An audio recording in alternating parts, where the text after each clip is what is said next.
They're really sure because they get chosen.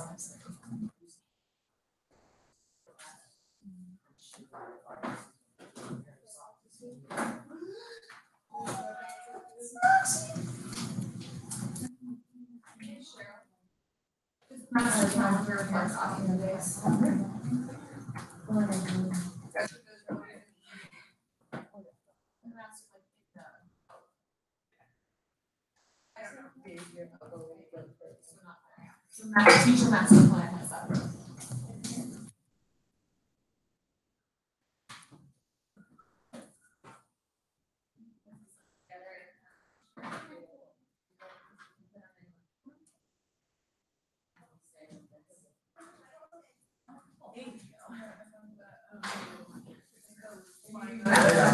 Yeah.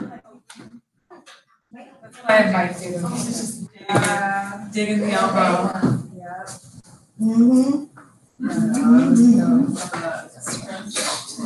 I just feel like my eyes feel like they're fading, like there's screens going because I keep doing like the, you know how you toggle between different screens. Yeah. So I keep doing that, so I swear my eyes like screens really moving. I just tried to touch screens. I'm doing this.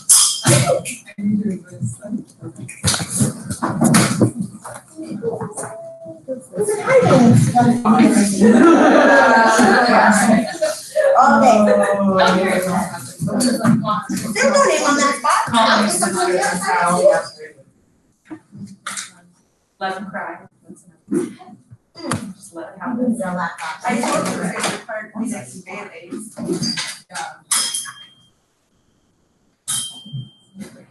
Oh, I forgot to erase your voice.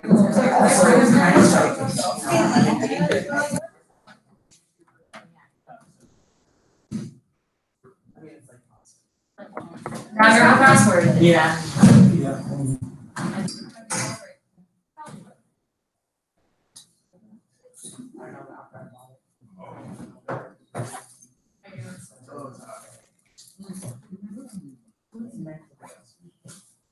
Are you working No, but I had my box taken and I feel like I sit in a room last week. I can't remember where it was. Someone probably did breakfast also. As long as I get it back, my name on it. I ain't gonna bring the box taken, my name's on the bottom. I'll try to take these meetings. The HDMI didn't work for some reason. You saw so many things.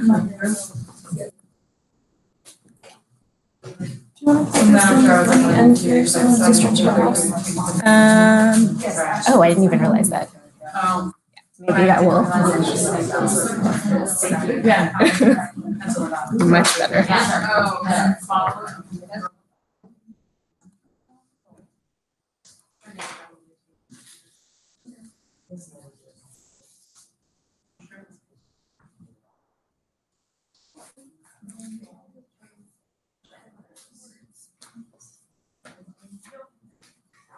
Are you up at the report?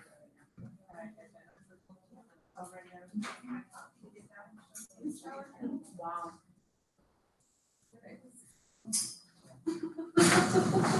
I felt really bad. I thought it was like you woke up from a deep sleep and panicked.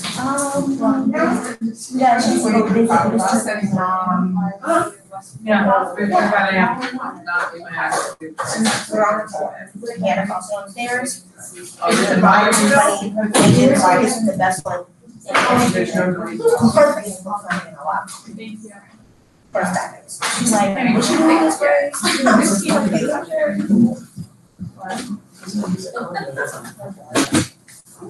that the direction of business? That's fun. I don't.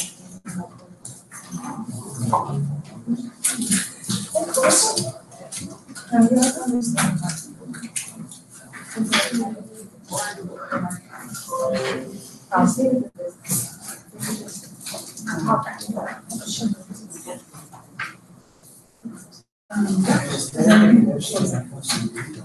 got one more of those.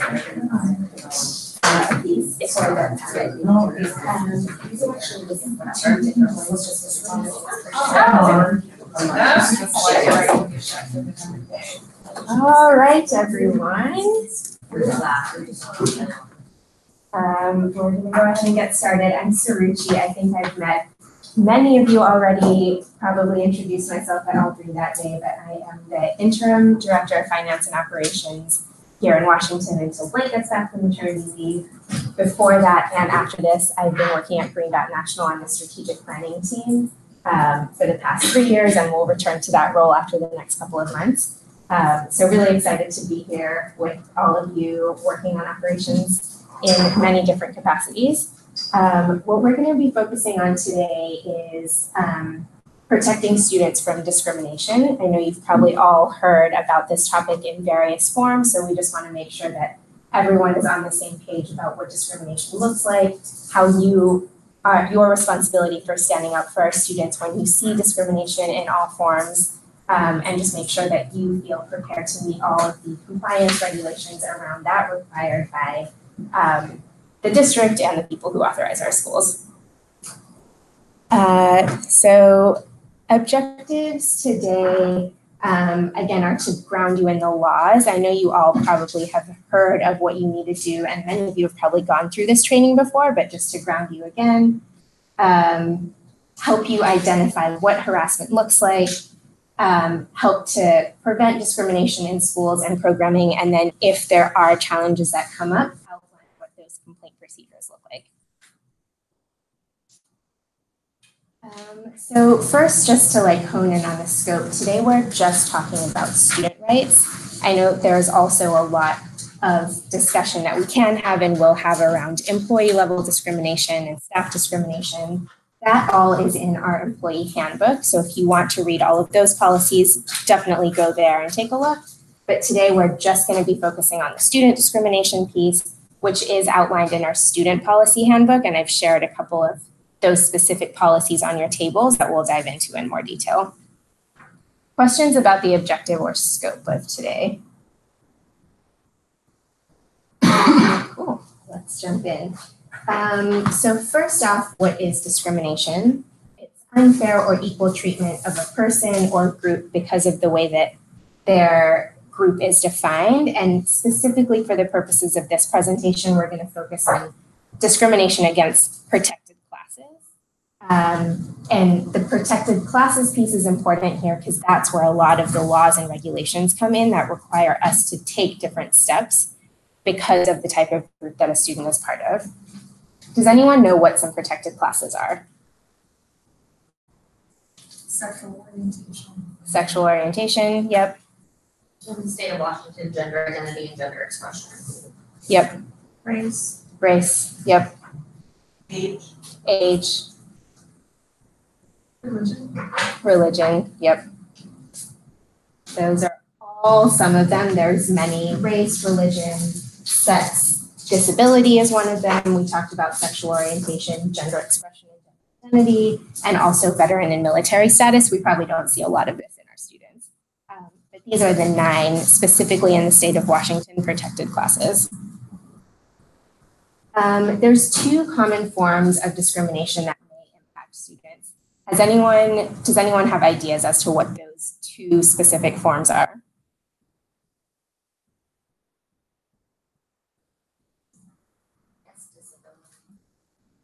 Yeah, disability is a protected class that gets discriminated against, but there are a couple of ways that that happens.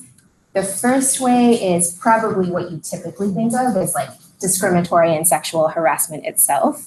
The second form of discrimination is access to programs and services. So a student who has a disability, for example, and therefore cannot access a particular program, that's also a form of harassment, even though it's not necessarily the first thing that we think of when we think about discrimination. So diving first into the discriminatory and sexual harassment piece, form of discrimination, again, when it's based on one of those 9 protected classes and when it creates a hostile environment. When those two things come together, these protected classes and the conduct that's severe, persistent, and pervasive and limits a student's ability to participate in programming, that's when we would call it harassment and we would have to take steps. Another sort of like definition kind of thing, you've probably heard of harassment and bullying. We have separate policies for that.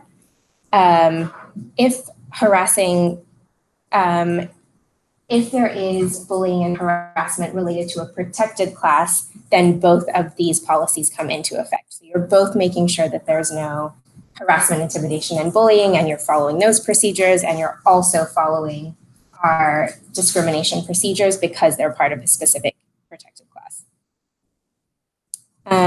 So this is sort of like a table on what the difference is. You can have harassment, intimidation, and bullying based on any characteristic that may or may not be a protected class, but discriminatory harassment is a subset of that discrimination that's specific to a protected class. The school's response in the case of any characteristic that's not protected could be limited to disciplining those specific perpetrators. Whereas when it becomes discriminatory harassment, you're starting to think about systemic responses and how do we make sure that that class as a whole is not impacted by these actions. District policies, in our student policy handbook, we have a section specific to our HIV policies and procedures, whereas we have separate sections for sexual harassment and non-discrimination policies and procedures. These specific policies and procedures are the ones that I put on your table that you can take a look through, but you can also look through the broader handbook to find just these specific HIV policies. And then in terms of district coordinators, like who do you go to if you have questions? We have specific civil rights, Title IX and Section 504 coordinators. Me, temporarily, I am the civil rights and Title IX coordinator. So if you have questions about discriminatory harassment, you would come to me, and Blake will eventually be the long-term coordinator of that. The Section 504 coordinator at every school is the counselor. So currently it is M. Holmes, who is our Director of Student Services, but will be your counselor who's starting in a couple weeks. Questions on those definitions and parameters?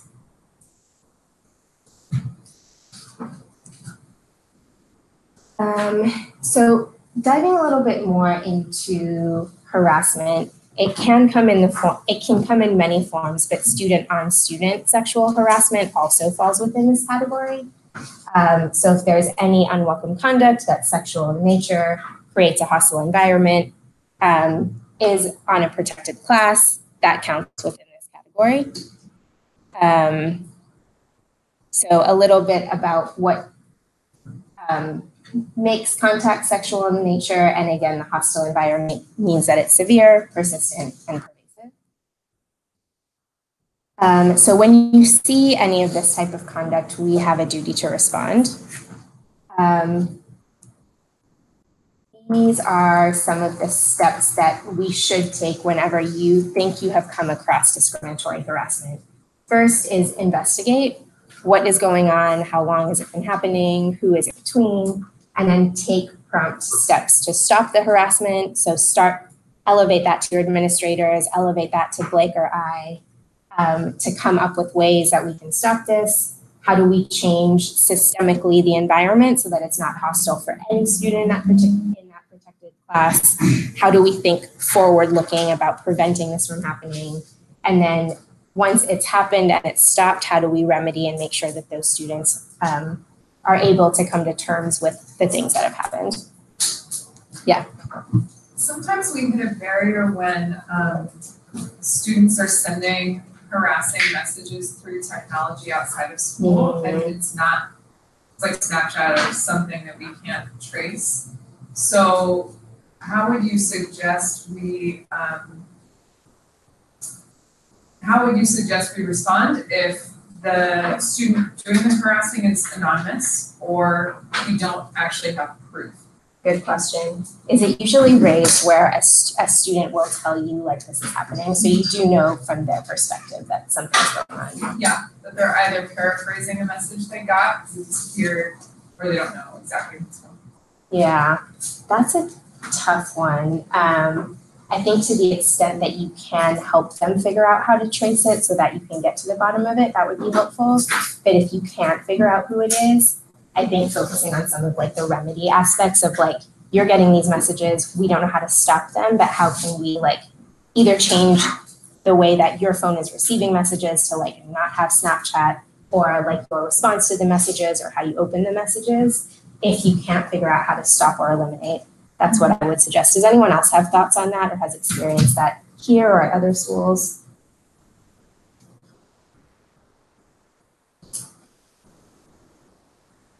Okay. Those are the kinds of things though that to raise to us, because we can work with OSPI. They have a lot of resources. So even if I don't have the answer, I can connect you to people who do.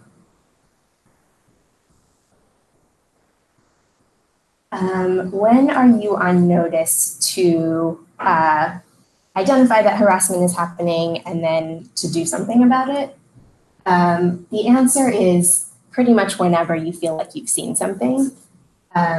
If you are made aware of the harassment in any way, in any of these ways, so you hear about it indirectly, like even on the news, if you witness something happening, even if a student didn't tell you, if you, if a student or parent shares their concern with you, and if a student or parent files a formal complaint, these are all varying levels of formality, but any of these ways requires you to report what you heard and try to make a change.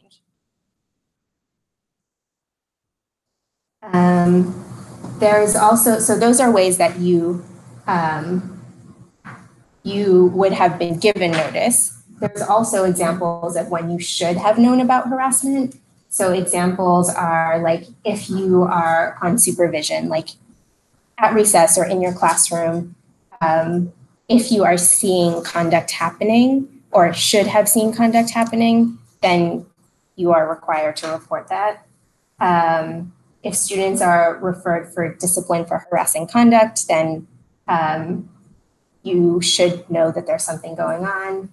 If you see graffiti in public areas that says something harassing, that would suggest to you that something's happening.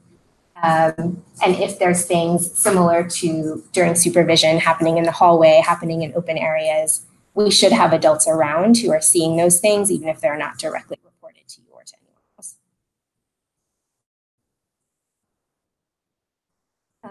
I think the sort of summary of all of this is that it's up to all of us as the adults in the building to recognize when discriminatory harassment is going on and to act.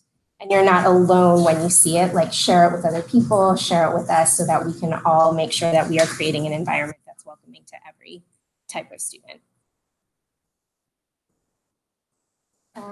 Quick scenario. The principal receives a written bullying report. It appears to be related to a student's race. What should the principal do? I'll give you a second to read the options.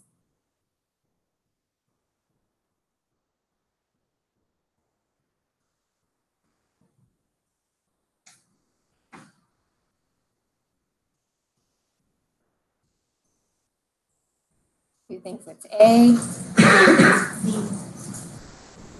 D. Who all think it's D? Anyone think it's C? I heard some C's. No. Yep, the answer is D, because it is both because it's both a bullying incident and a protected class because of race. You need to go through the HIV procedures, but you will also go through all of the discrimination related procedures. Another scenario, after investigating, the civil rights coordinator finds that 2 student athletes used racial slurs toward another student during a pep rally. The students are in several classes together. What could the school and district consider? Thoughts on actions?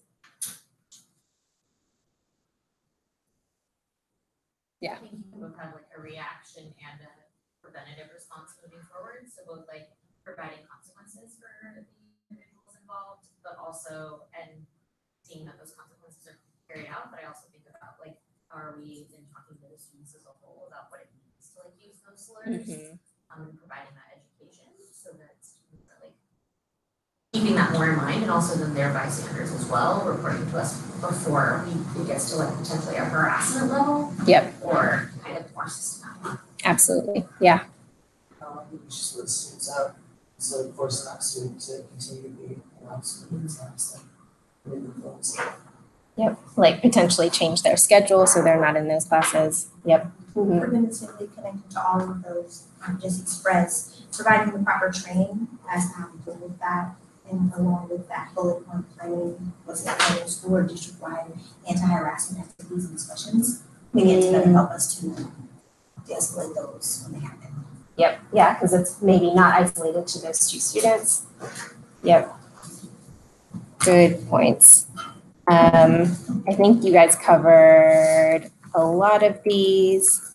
A few other ones to call out. We talked about disciplining the perpetrators. Building it into your safety plan is an interesting one of like, are you seeing specific safety concerns that you can make into a broader plan? The school or district-wide activities we discussed is a good one. And even as broad as community dialogues, if you think it could be coming from outside the school walls, can you bring in people from outside to share their experiences and to help all students see what's helpful? Conducting a school climate survey could help you see like how broad is this challenge.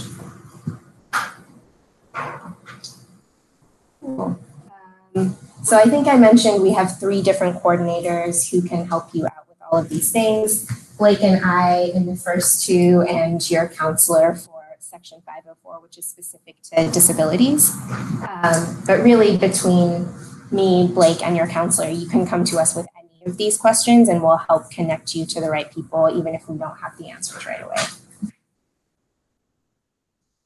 Yeah. So somebody, for example, if somebody is deemed to use based on ability or disability, then would it be, you'd want to contact the civil rights coordinator, the HIV person, and section 504? Exactly. Yep. Good question. And if you just start with one of them, like if you're not sure who to go to, we can make sure that we connect you to all the right people.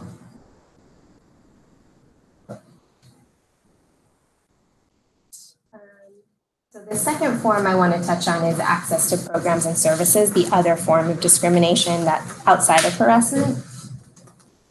The key takeaway here is that all students should have equal access to all of the services that we provide, all the programs and activities, regardless of what protected class they may be in. So we want to make sure that all students benefit from things like highly capable programming, advanced placement, career and technical education. That may mean that we need to provide accommodation. So just be keeping your eye out when you see students in your class who may not be accessing some of your content, thinking about this lens of what are the like physical or emotional barriers that I may need to set up guardrails against. Discipline should be fair. Athletic opportunities should be accessible to all students, and language services should be provided so that even if students don't fully speak English, they can still have access to the curriculum. Listed here and in your PowerPoint too is the OSPI contact who is in charge of equity and civil rights. You can still come to us first, but so that you know there are a lot of resources beyond just Green Dot that can help with all of these various things.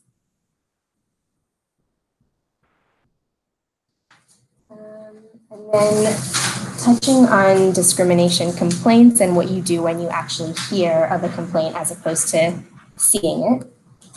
A complaint could come in many forms. It could come in writing, through mail, through email. It could be sent to anyone, at school or even at the district level. And it alleges discrimination for a protected class. So this is when how you know that you're being alerted of discriminatory harassment. What to do when you receive a complaint.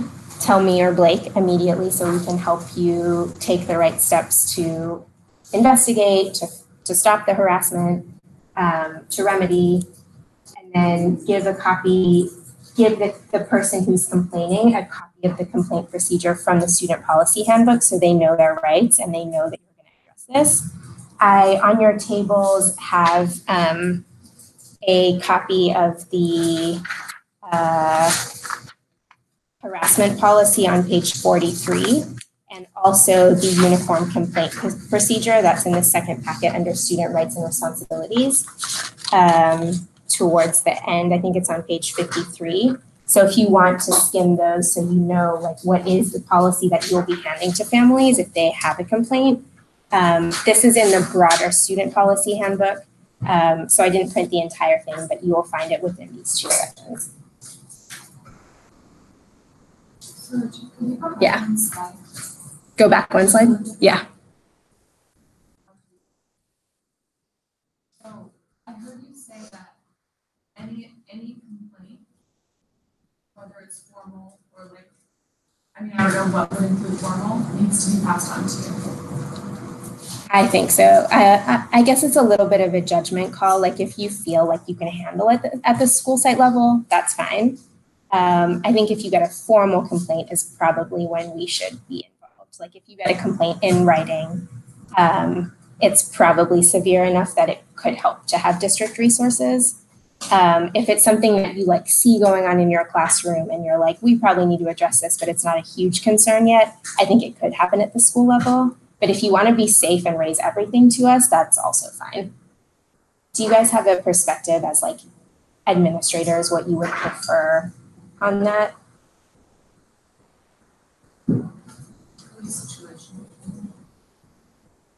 Yeah, that's what I think too. I think probably the first step for teachers is raise it to your admin team. Yeah. And then you guys can determine, does it make sense for us to be involved too?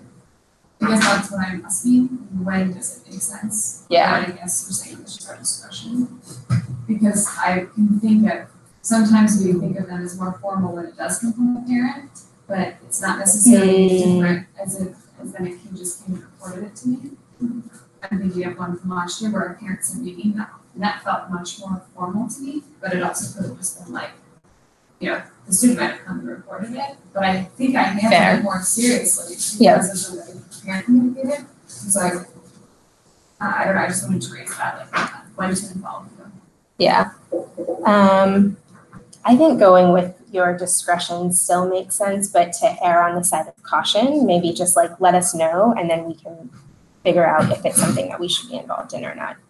I don't have the full historic perspective to like really say like when was Blake involved and when was the right time and when wasn't. So that's where I say like better to let more people know than fewer.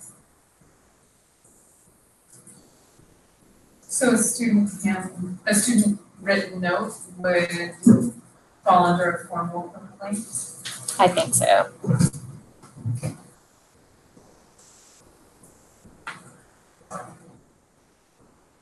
Yeah, we can continue to like work on the logistics as things come up.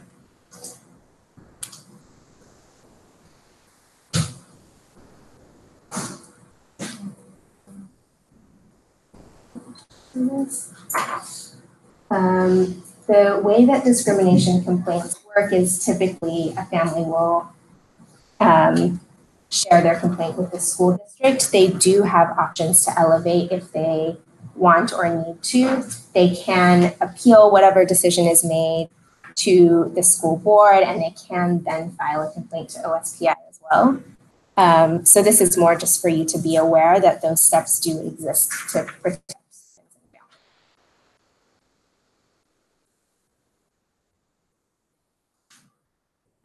And all of this is in the student policy handbook again. So in summary, there's a few more resources here if you ever feel like you need more and you have a lot of people to help you if you come up with situations like this. And there is an open education resource. I actually haven't used this. But you can access the Creative Commons I'll take more of it.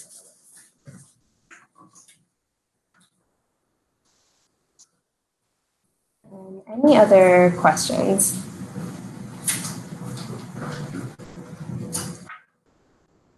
I'm just wondering, so that maybe a staff member feels the way if it's sexually harassed by a student or another staff member, is it not seen as like a formal complaint? And if they like go and talk in person, it's only formal like if they write an email? I think depending on the situation, it should be considered based on how severe that incident is, and the response should be based on the situation, how broad it is, how much that student is impacted, regardless of the format that they use. I guess the formal complaint in writing often denotes that it's pretty serious and or that the parent or student took it very seriously. So that in particular is an indication that we should be involved. But you're right, even if a parent or student just came and like talked about the complaint and it was very serious, and we should take like serious precautions against it.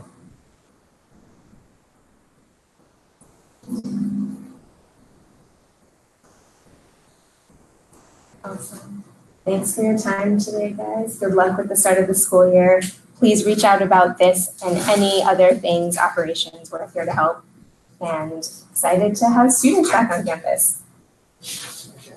Thank you.